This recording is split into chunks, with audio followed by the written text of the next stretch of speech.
เพียบอาหารของทุกคนเลยนี่มันถือตัวนี้แน่ทุกคนนี่ถือตัวนี้พอยืนอยู่ฝุ่นอยู่เทิงเหมือนนะ1 2 3 4 5 6 7 8ลอยกับ จัดจอย จันจอยเพื่อนยังไรใช่ไหมโอ้1 ตัว 2 ตัวมาทางได้เฮ้ยอันนั้นกี่ต้มได้ยังละมาโอ้ใช้กล่องสบายดี อร่อยสบายดี โอ้เมื่อคืนนี้12 โมงกลางคืนกับเมื่อเนาะ เมื่อแล้วเว้ย เจ้าเฮ็ดเซียนก็คักอ่ะดิกูเวลากูเบิ้ง นานๆมีโอบะมีโอใช่หวานก็เห็นหมา มีโอกินหอดเคยลา ใช่มาจะมาให้มือก็ว่า โอ้มีโออยากให้มือพอดีได้หั่น แล้วว้าว ไปทางใดเฮามื้อนี้ จังหวานเลยแหละ ฮะ จังหวานเจ้าแล้วลูกหล่อเอาแล้วเนี่ย ก็ให้อันนั้นเนี่ยเป็กเนี่ยยิ้มเลยเนาะ เอามาเนาะ โอ้คักแม่นบ่ จักเปิดคลิปเลยจักบ่ พยายามเป็นฮาลีแถวอันนั้นผู้บ่ได้เด้อแถวทำ สิเปิดคลิปเลยบ่ได้ก็เลยเรื่องเพิ่นสิเปิด ย้ายพันใหญ่ไปบ่ เอาไปแล้วสวัสดีทุกคนเตรียม กำลังเตรียม สบายดีกันนะสบายดีตอนมาแต่เฮิงก็ท่านสบาย สิไปกันประมาณ 3-4 คนนี่แหละ กินก่อนเนาะจังหน่อยเนาะจึงไป เจ้านะบ่ทนโยได้เฮ้ยบ่ทนห้ามหมู่ได้อันนี้ได้พลาดนี่ไปห้ามแต่กันบ่ได้ห้ามหมู่ห้ามหยัง กันตลอดห้ามหมูใครด้วย ยังตั้งช่องแล้วบ่เดี๋ยวนี้ แล้วในพันลอยคนกี่เมา โอ้กำลังตั้งใหม่ๆเนาะ ไม้อุ่นๆเลย หาติดตามเนาะทุกคนเนาะ เอาทีมงานทุกคนอาวุธเท่านี้นะ กันมาจะเปลี่ยน โอ้ระดับ40คนอะไรนี่ก็เบิ่งครับ40 50พันลอยจะก็มีบ่กลับจะกระทืบบ่โอ้ คืนเดียวหาจัดจอยเดียวนี่นะ ห่วยมันบ่ถือกระสอบไปนำบ่เฮ้ย สวัสดีทุกคน บ่ได้ ใช่ค่อย มาหอดเที่ยงทุกคนเลยมานอนพักผ่อนกันเมื่อยขับรถมารถกับรถบ่มีเบรก จอย กับยาไอ้เพิ่นโอ้ยพอแห้ง ถูกตัดตา พักผ่อนกันเพิ่นนึงเดี๋ยวสิพากันขึ้นไปใส่กับหนูนะ มันนอนอยู่ด้านแสดงเลย สิให้ไปอยู่หันบ่จะทำตอนนั้น แม่ บ่ นแม่นไปอยู่หันเดินๆตอนนั้นแหละมีห้องน้ำแต่ยังกิน แถวโบกตัวน่ะแถวโบก ร้อยเองอ่ะตอนนั้น บ่ได้ขี่ใส่เลยตินะฮะ โอ้ยขี่จะก็จะถึงวิขี่อยู่น่ะมี โอ้กินอยู่ถึงกินอยู่รุมก็ได้เนาะ เบิ่งคักอยู่นะวันนี้ว่างจะกับดักไปใส่ก็โทษเหยียบ บ่ได้อีกแล้ว ก็ว่านํเพิ่นก็นํก็เป้าไปนํไปขี่ลัดทางผู้นํอีกบ้าก็ว่า อย่าไปทีเนาะ จะได้จันจอย เมื่อย เมื่อยบ่ เมาเลยพี่น้อย กราบทักทายสบายดีแหละสบายดีพ่อแม่พี่น้องทุกคนกับบรรยากาศตอนแรกทุกคนมื้อนี้ก็ได้เข้าป่ากับทีมงานในพาน4คนมื้อนี้พานลอยแล้วก็พานจันทร์ศาสตร์กาเพิ่นกับพานทองศูนย์คนเดินป่าทุกคนอย่างอายนะแต่ว่าไปรอบนี้สิโบได้ไปใกล้ทุกคนทีมสวนทีมไห้และแถวจ่ายฟูสโกและระยะการเดินทางของเฮาก็สิประมาณ 2-3 กิโลแหละเพื่อจะฮอดแคบฮอดบอนสิพักอยู่ตามตีนนี่แหละบ่ได้ขึ้นหลังนะก็ไปตามเพิ่นนำกันว่าเฮาสิมาประมาณนะกะว่ารอบนี้สิได้หามทุกคนคาดว่าเลย มีอะไรนะสิหาม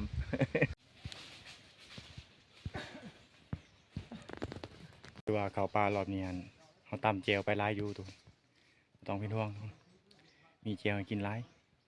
เพราะว่าช่วงเดือนแจงหากินกะอาชีพบ่แน่นอนทุกคนส่วนหลายมัน แต่มันรอลุ้นทุกคนแต่ว่ารอลุ้นนำกันว่าเขาสิมานหรือประมาณกะ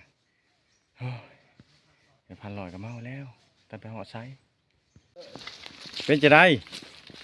ใช่ไหมเวียนแต่กดฮะ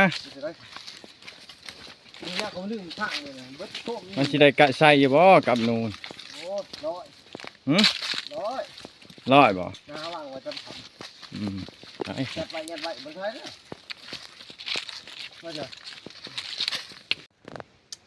เป็นจะได้อย่าเอากลับไปกองไว้ดิเด้อยินบ่ อย่าเอากลับไปกองไว้เด้ มันก็สิซ้ำนอกนั่นแหละ กูเบิ่งคักแล้วนี่โอ้เป็นตำรวจเดี๋ยวบ่นี่ มันสิเสนอคลิปได้บ่นี่ ซื้อซ่องจังได๋ก็ พันลอยคนขี่เมา พันร้อยคนขี้เมา อืม โอ้ตัวไทยบ่ ตัวไทย โอ้ ติดตามเลยทุกคน โอ้ฝากติดตามพันร้อยเด้อทุกคนเอ้ย พันลอยคนขี่เมา เบิ่งให้เบิ่งหน้าจะชัดแม่นบ่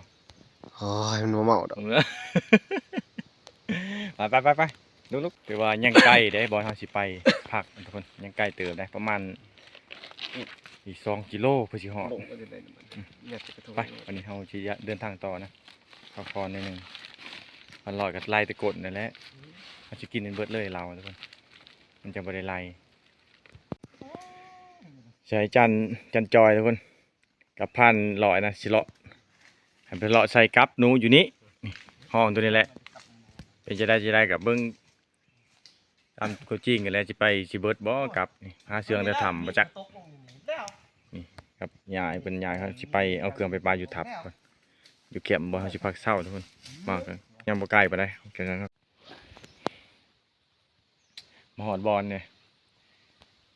ถือว่าเครื่องคล้องเขาชิเมียนอยู่เนี่ยทุกคนถือว่านัดกันนะกับทีมงานแต่ก็ชิแยกย้ายกันไปหารัดแรกนั่นมันนี่กันทางพันจอยกับพันลอยเพิ่นก็หาใส่กับหนูส่วนไอ้เฮากับไอ้ก็สิแยกหารัดแรงนี่แหละจ่ายปูสกูแหละไปลุ้นน้ำกันทุกคนอาหารแรงเอาชิมียังนะ อย่ามาวิดเจลอยู่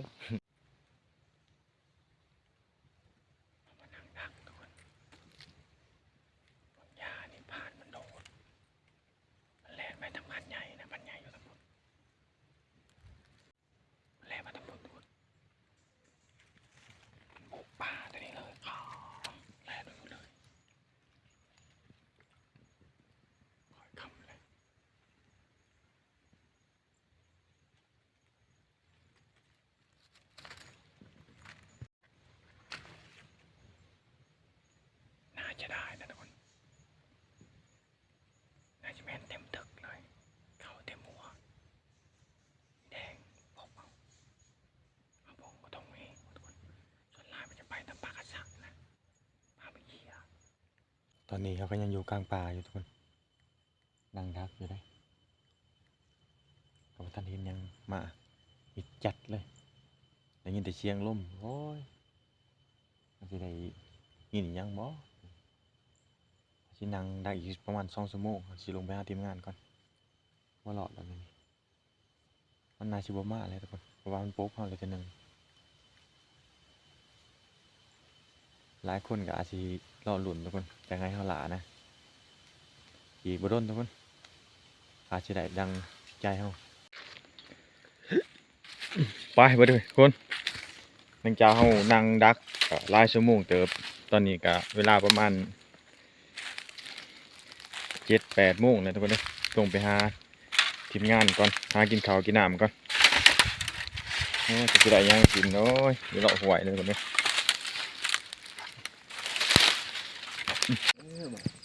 มาหอดบอลทุกคนเลยนี่กะโอ้ยอาหารขาบแรงนี่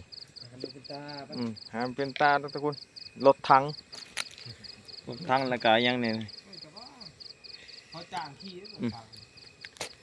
ครับอันนั้นเขียนเงาทุกคนเอ้ยมาบ่พอยังพอกับบ่ได้ คนตาบอด เข้าท่าอยู่ ยังเลยยังตก โอ้ กูตาย งานแรงโอ้ยตายแหละ ต้มเกียจันจอย มาดจัน ย้อนเลยวะ ย้อนครับ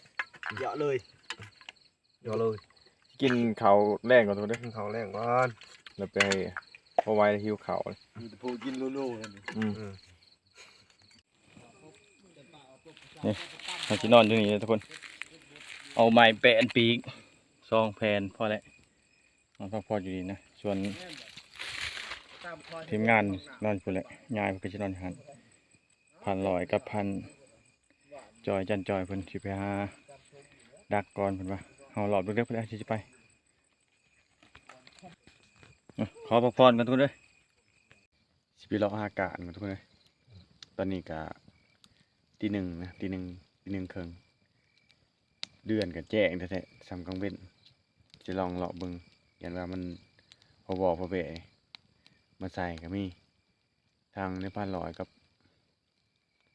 ร้านทรายกับขึ้นเป็นตุกพุ่นนะทุกคนเพื่อนอนอยู่พุ่นเลยส่วนพันใหญ่เพิ่นกับท่านเนี่ยคาดว่าเพิ่นว่าสิหาลัดวงทุกคนจนเฮาสิหาไปเลาะทางนี้แหละเห็นว่ามัน พอก็มีทุกคน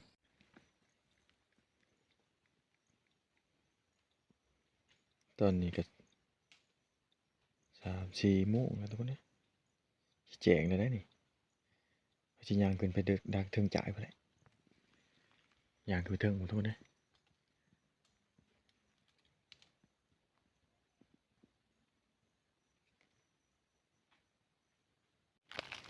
ทุกคนเนี่ยเขามาพอหังหมูป่านะนี่ต้นไม้ต้นหน่อยครบหมดนี่ตัดหมดทุกคนไปเห็นหมดนะแสดงว่ามันเคยอยู่ทุกคนเพราะมันอยู่ประจำนะข้าวก่อนมันอยู่นี้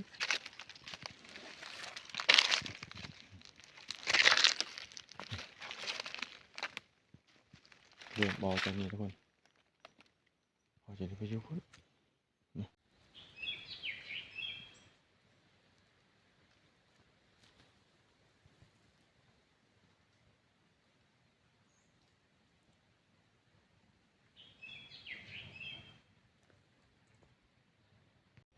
กราบทักทายสวัสดีและสวัสดีมุทุกคนกับบรรยากาศตอนเช้าๆเย็นๆทุกคนอากาศหนาวแต่ตอนนี้ก็อยู่กลางป่าทุกคนเลยแต่ว่านั่งดักไปนักอากาศขึ้นนี่ก็บอกพอยังนะว่าไม่ต้องมันโค้งทุกคนก็เลยมานั่งดักอยู่นี่นะกับบ่เห็นยังมาไอ้ชิเลาะหายิงกระหอกนั่นมันนะพยายามกันไปหาดักทุกคนเลยมันก็จะประมาณเถื่อไปย่ามนี่อีกอย่างกับเดือนแจ้งทุกคนจำกลางเว้นเลยพ่อกาใช้ตัวนี่แหละรัดเสาแหละทุกคนรอเดือนหมื่นก่อนเขาจังหาอีกเท่านึงทุกคนนี่เดือนยังแจ้งถ้าเดือนหมื่นประมาณ3 คำหรือ8 7 8 คำก็เหมาะได้ดักสัตว์มันออกร้ายทุกคนอันนี้มันไม่ค่อยออกว่าได้ทุกคนหากินแบบใส่ชิ้นมือล้วนทุกคนได้ก็เอาบ่ได้ก็บ่ว่ากันทุกคนเขาก็อยากได้คือกันนะหลายคนเชื่อว่าหลายคนก็อยากเห็นเฮาละนะ อีกอุดมทุกคนเนาะแต่ว่าเขาก็จะสิจัดให้สมใจไก่คันอยู่ลุมไปเลยเว้ย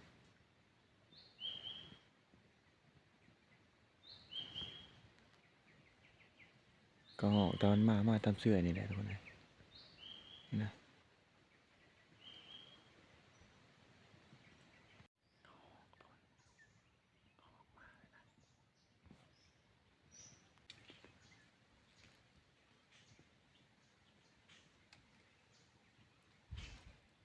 น่าจะเมนมังไห้ทุกคนนี่นะเมนมังไห้นะ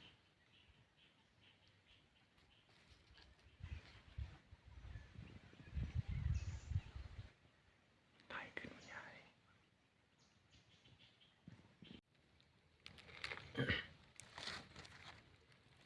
เมนเลยทุกคนนะเมนกัดกินนะโอ้กินเลยกบนี่ทุกคนน่าจะเป็นตัวใหญ่เติมน่าจะเป็นอุ้มตัวนี้นะทุกคนเพราะยิงกระหอกแล้วมันตกตัวนั้นมันแลนขึ้นกกตัวนั้นทุกคนกกแลนกันเลย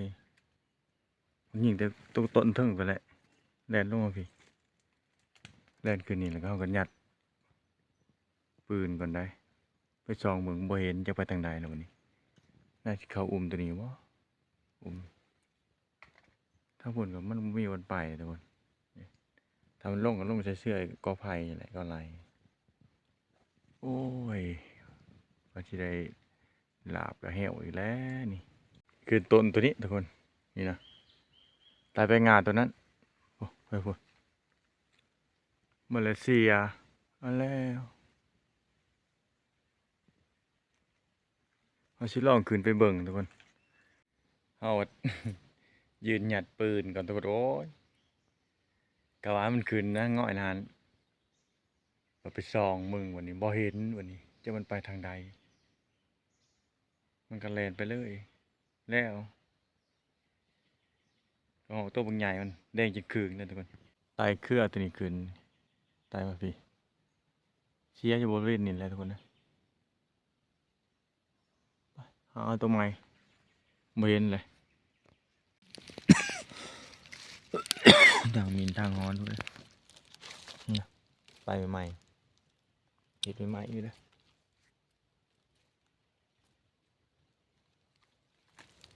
เอาชิเบิงไปเบิงอยู่ทำไปแล้วจะลงไปพุ่นนะเราเบิงไปเบิงทำมันจะอยู่ลายตัวเลยทุกคนหอยมันกัดเลยแปนบอกมันลงมันมาเห็นทำตำรวจเบิ่งทำทุกคนนี่นะหอยมันเบิ่งหอยมันตูดลงทุกคนจนไปเห็นทีมนะมินนี่อยู่นี่ประมาณ2-3 ตัวทุกคนหรือว่าหลายกว่าหันนะอาจจะเมนมินแล้วก็ฮ้อนน้ำนูไว้นี่นับบ่ถ้วนเป็นทำเลิกนะโอ้เหลือวินนี่จะหลอดมาตามนี้ทุกคนเรามาตามนี้เลยตรงนี้เธอก็พอทำมินแล้วนี่โอ้ยตายแล้วนี่ยิงไก่ก็บ่ถือเพิ่งยืนพุ่นง่อยงูทีนตัวนั้นทุกคนใส่โหลดนี่โอ้ยบ่ได้เบิ่งเครืออยู่ทางหน้าบินไปเฉยตามนี่ทุกคนเลยนี่ ถือกนี่ถือกนี่อ้าวจะถือบ่โอ้คนผูกทุกคนเลยถือคนถือมาตายยิงปล่อยดิโอ้คนผูกถีบโอ้ยป่าโฆษณาตายพอได้แต่โฆษณาเลยคนเอ้ยมาสิได้ลาบไก่ก็ไม่ได้ลาบผู้คนกระจายหอดผู้เด้งใส่มันคักแน่เลยได้นี่ทุกคนเลย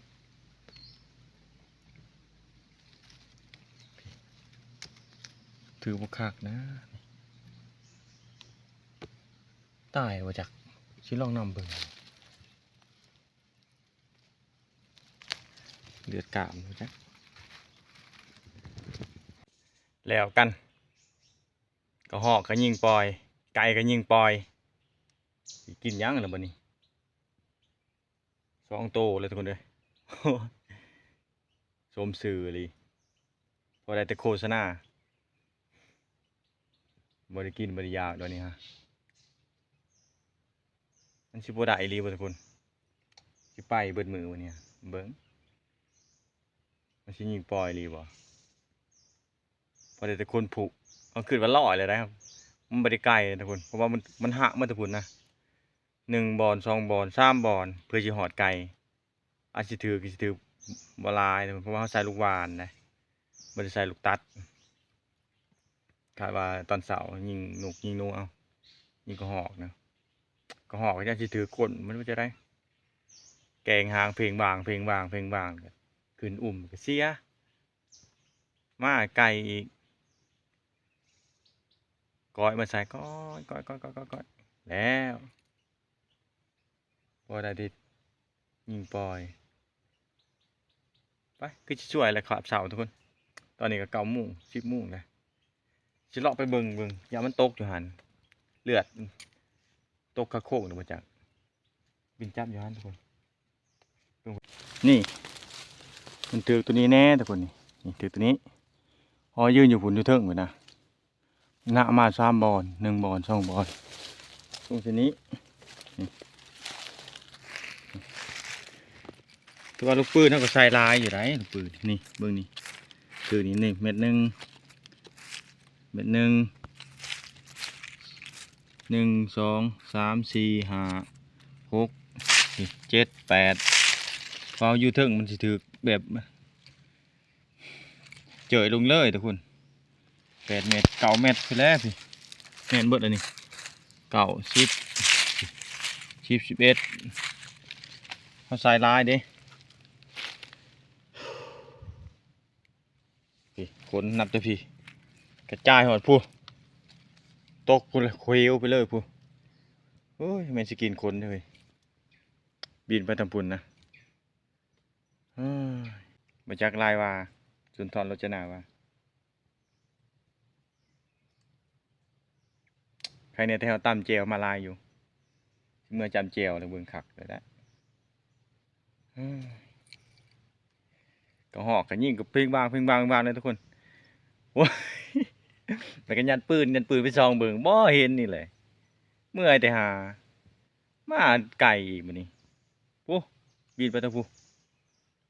โอ้ยแต่ว่ามันถือขักกับมันสิบินใกล้บ่ทุกคนจำหนึ่งนี่ตกโค้งนะเลือดตกโค้ง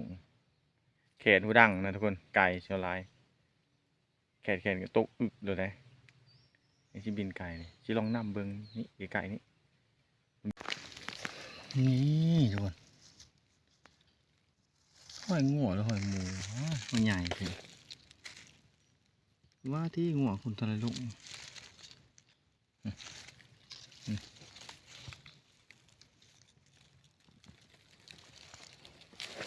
ดูว่างัวกับป่าเนาะ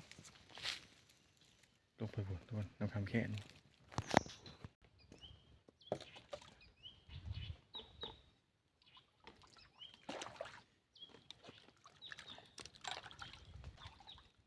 มากับงัวอะไรเขามาขันงัวเขาเมื่อเบิดนะทุกคนเดินดูนี่นะใช้มาจอกแล้วมาเห็ดเกลือไปงัวสะทีกระปุกกระปิกนี่เลยแหละ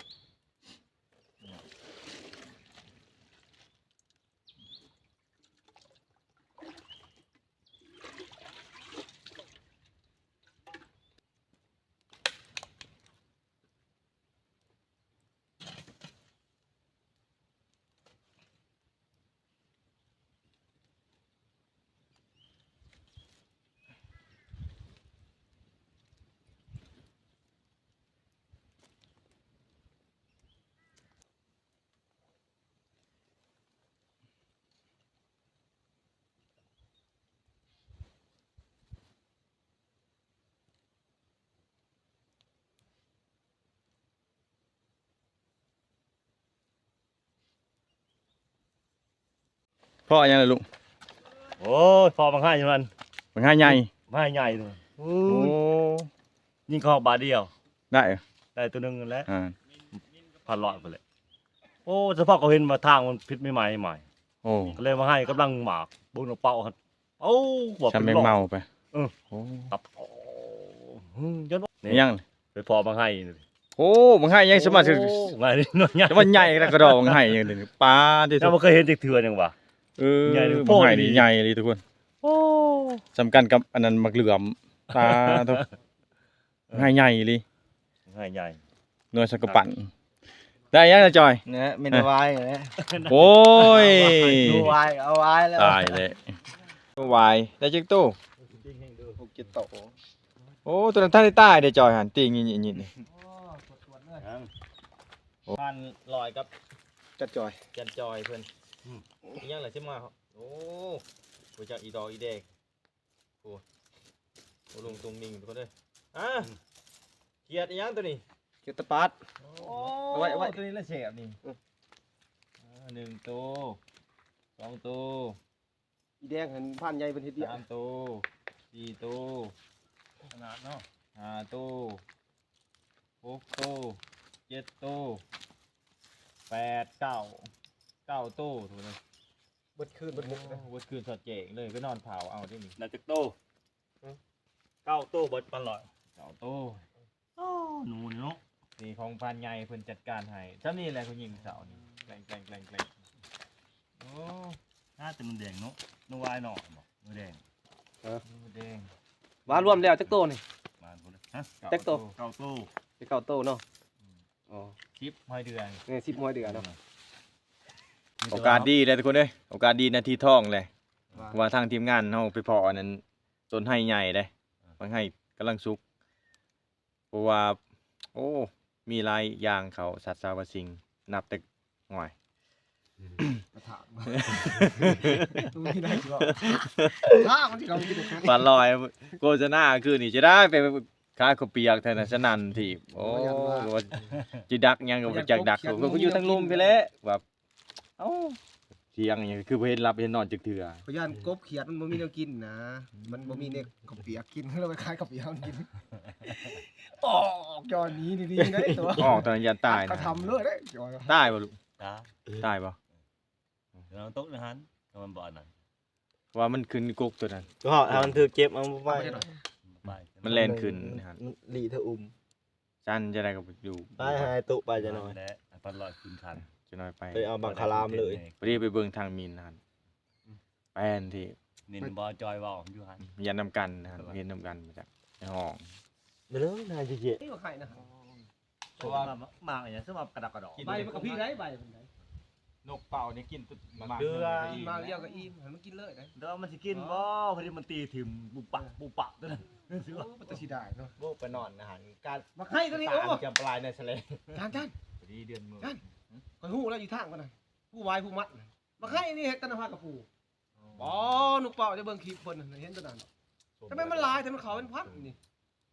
เอาไปใส่อันนั้น จับหนู นี่เสียบใส่กลับไปในเรื่อง แม่นเก็บที่เพื่อมันสิตกลงมาตก โอ้ชูนยัง บอก เข้าที่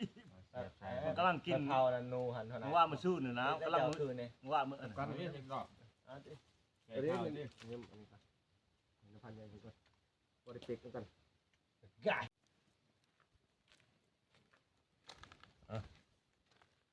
เอาหนูกันพอด้วย ผักเรียบร้อยเลยกระลอกแกงแต่กระลอกมันหนูวายนี่บ่ไหวยันเป็นคือเราทุกคนเลยมาทุกคนมากินข้าวนำกัน มา มา อาหารเช้ากับแกงกระหอกนี่แหละ เอาเหาะไข่อยู่ เออเวลาก็ห่อยำนี่บ่ธรรมดาเนาะบ่ได้ จอยก็คอยปลุกกัน จมเพื่อนเพิ่ม แกงกระหอกทุกคน แกงกระหอก โอ้ใส่จนปลาลอยบ่ได้พากบ่ได้ยังเอาแบบ เด็ด เด็ดซอสเด็ดเลยบ่ได้ละลาย มันกินยังมันกินถึงใบหมัด เพียบอาหารเฮาทุกคนเลยนี่วายอร่อยจานไทยกับ หนูวาย จอย จอย เอาย่างไว้นะทุกคนย่างเลยก็เอาสิได้เคลื่อนทับได้บัดนี้สิขึ้นไปถึงพุ่นแหละสิครับ เมื่อยกินข้าวกินน้ำพักผ่อนกันทุกคนบ่ไหวคืนนี้ก็บ่ได้นอนไป แต่บ่ได้พอหยังสิขอพักผ่อนกันคนหนึงหลังจากเฮานั่นก็สิได้คืนปลากบให้ทุกคนเอ้าคลิปนี้ก็เฉพาะสำหรับก่อนทุกคนคลิปหน้าจึงว่ากันใหม่นะขอบใจสำหรับผู้ที่ว่าเข้ามารับชมเข้ามาติดตามคลิปของเฮาทุกคนเพื่อเป็นกำลังใจให้เฮานะเฮ็ดคลิปใหม่ๆอำลาสำหรับทุกคนบาย